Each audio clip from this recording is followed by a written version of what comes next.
Welcome back to the deep dive. Today we are opening up a stack of sources that, I'll be honest, might make a few of you squirm a little. Mhm. We're tackling a topic that sits right at that intersection of hard medical data and that very specific gnawing anxiety of family dynamics. It's a heavy one. We're Mhm. looking at how physical distance, just being far away, can completely warp the way we manage health. And how we might be getting it really wrong, even with the best intentions. Exactly. Right. And to really get into this, I think we have to start with a scenario, Hmm. one that the sources call the diaspora child scenario, and I know our listeners will recognize it instantly. Okay. You're living in London, maybe New York or Dubai.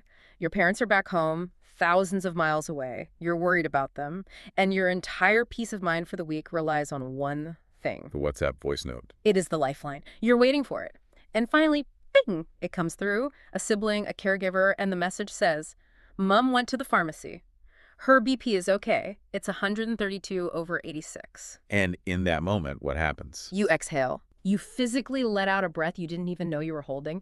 The knot in your stomach loosens. You think, okay, she's safe. I can sleep tonight. And this is where I have to come in and be the bearer of bad news. Mm-hmm. Because according to the source material we have today, that moment of relief, that exhale, Yeah. that's actually part of the problem. The sources argue that message isn't a medical report, it's vibes. Vibes. We're managing cardiovascular disease with vibes. Essentially, yes. The experts in these articles are very blunt. They say, we're mistaking a BP cameo appearance for actual monitoring. A BP cameo. And that false sense of security is dangerous. You're sleeping better, but your parent isn't actually any safer. Okay, let's unpack this. BP cameo is such a vivid term.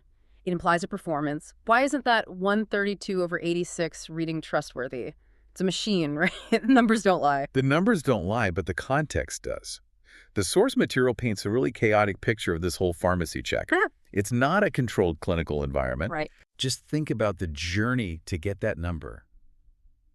Your mom didn't just teleport into that plastic chair. No, she probably walked. Right, she walked. Maybe she had to climb a flight of stairs to get to the shop. Oh, Physiologically, what does that do? heart rate goes up.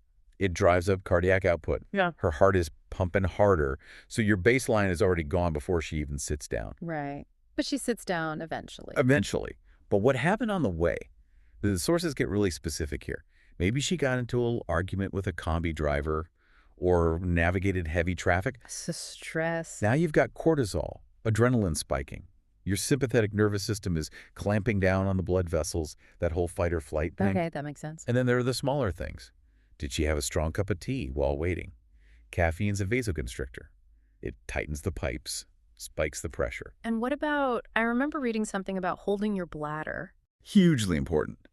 Has she been holding it because the public restroom looked a bit dodgy?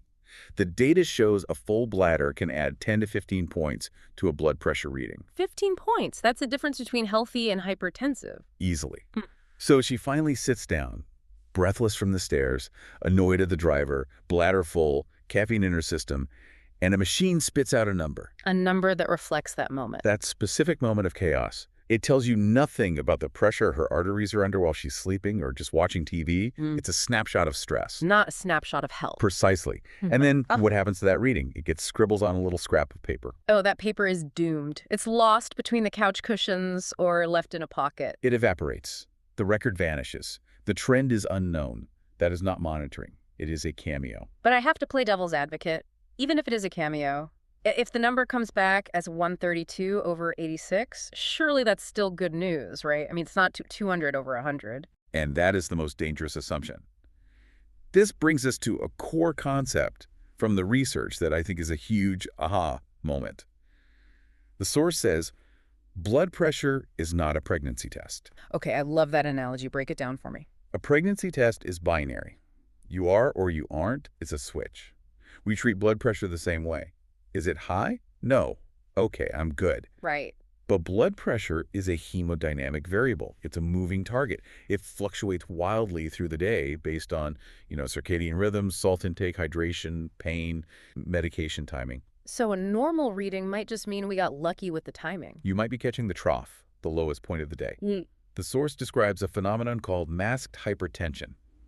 This is where a patient has dangerous spikes. When? Maybe in the early morning, which is the highest risk time for strokes, but by the time they get to the pharmacy in the afternoon, they look totally normal. That is terrifying. The normal reading is actually hiding the risk. It is. The verdict from the experts is clear. A single reading only tells you what happened on this day at this time in this mood.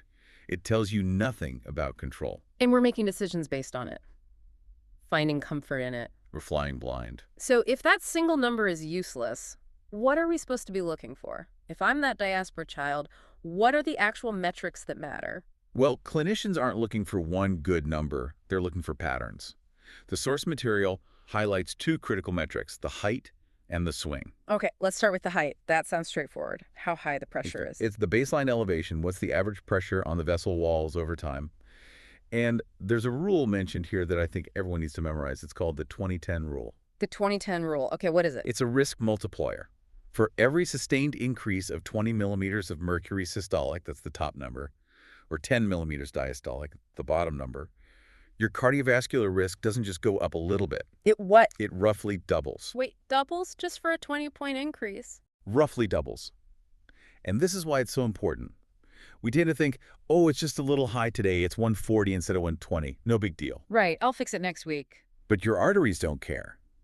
The source calls these silent risk multipliers. Small, persistent increases are like compound interest on a debt you really don't want. The mechanical wear and tear is compounding every single hour. That really puts it in perspective. So that's the height. What about the swing? The swing. This is the second dimension, and it's equally important. It's about variability. How much it bounces around. Exactly. You can have a patient whose average looks okay on paper, but if you monitored them properly, you'd see a roller coaster. Up and down, all day long. Yeah. Low in the afternoon, sky high in the morning. And that variability is a huge red flag. It's an independent predictor of organ damage. But why? What does it tell you?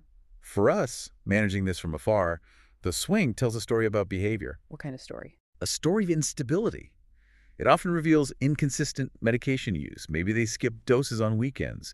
It can reflect stress patterns, poor sleep, alcohol use. It shows things aren't under control. So even if the average is okay, wild swings are a problem. A huge problem. The goal isn't just BP that's not high. The goal is BP that is predictably controlled. You want a boring flat line, not a thrill ride. This brings us right back to the family dynamic, doesn't it? That single BP cameo misses both the height and the swing. Completely. And that leads to what the source calls the broken system. We rely on this cycle. Someone checks BP once, sends out one message, and that's it. No trend, no context. And the feedback loop is so vague. I've seen these messages in family groups. How is mom? She is fine. BP is okay. Sugar is okay. Yes. But fine is not a metric. You can't treat a patient based on fine. It's clinically meaningless. And while we're all accepting fine, the disease is still there, working in the background. That's the crux of it. The sources emphasize that hypertension is not a that-day disease. It is a trajectory disease. Trajectory disease. I like that. It implies motion, a direction. It implies a long game. The danger is that hypertension kills quietly. It doesn't usually have dramatic symptoms until it's too late. So while the family thinks things are okay based on these sporadic updates, the trajectory might be pointing straight at a cliff. It's a false peace of mind. We feel better, but the patient isn't actually safer. So, what's the solution? The source material proposes a very specific strategy. It does, and I really like this because it's not vague advice like monitor more. Yeah. It's concrete. It's called the Yanai 52 strategy. The Yanai 52 strategy. Okay, what does the 52 stand for? The 52 weeks in a year.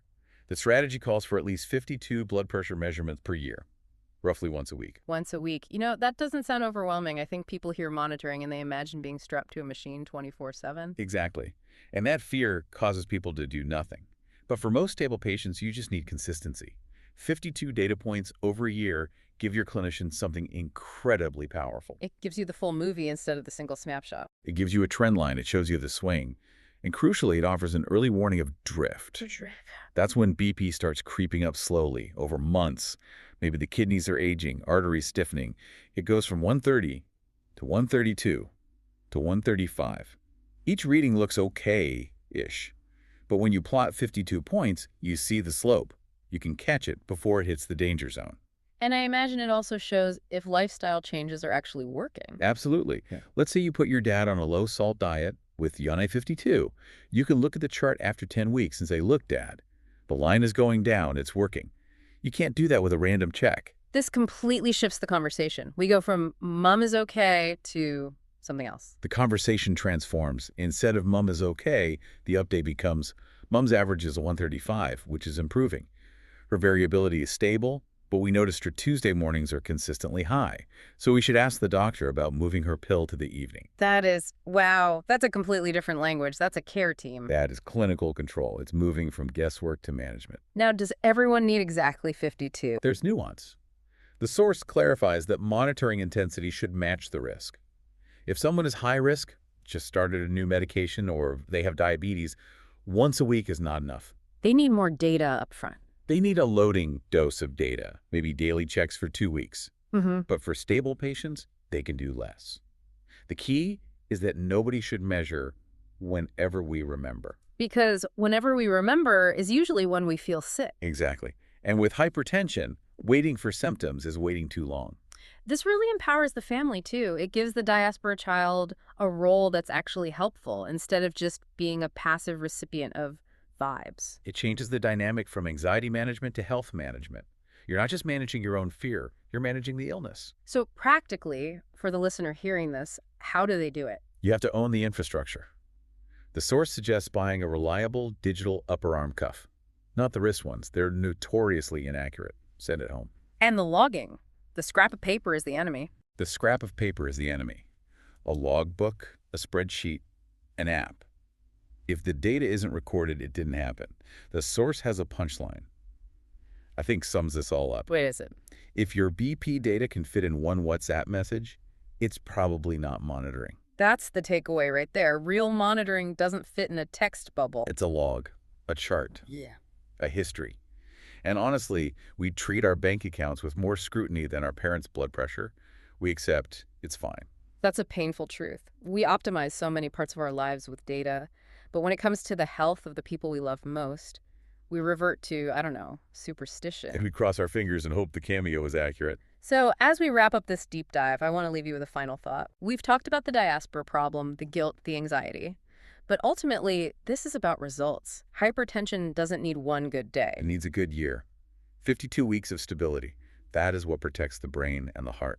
Exactly. So ask yourself, regarding your loved ones back home, are you relying on vibes? Are you relying on that sigh of relief when you get the text? Or are you looking at real data? Because one lets you sleep tonight. But the other ensures your loved one is there next year. It's a tough shift, but it's the only one that matters. Thanks for listening to The Deep Dive. We'll see you next time.